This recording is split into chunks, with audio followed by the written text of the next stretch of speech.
उधर इस्लामाबाद में पाकिस्तान मोनूमेंट पर यौम तशक्कुर की खुसूसी तकरीब। मुसल्लह अफवाज के चाकू चौबंद दस्ते ने तकरीब के मेहमान खुसूसी वज़ीर आज़म शहबाज शरीफ को सलामी दी। पाक फजाइया के तैयारों ने शानदार फ्लाई पास्ट करके शुरका का लहू गरमाया। तकरीब में भारतीय जारियत में शहीद होने वाले अफराद के लिए खुसूसी दुआएं भी करवाई गई। गाजियों और मुल्क की सलामती के लिए भी दुआ की गई। तकरीब में वफाकी वज़रा, chairman, joint chiefs of staff committee और सर्विसेज चीफ्स भी शरीक हुए।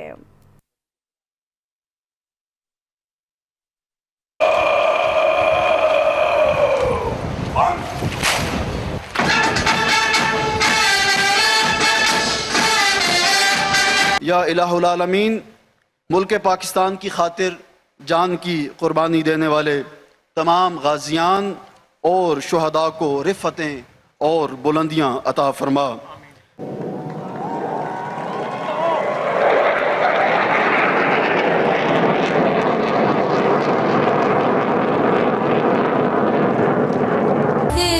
अपने देश दी इज्जत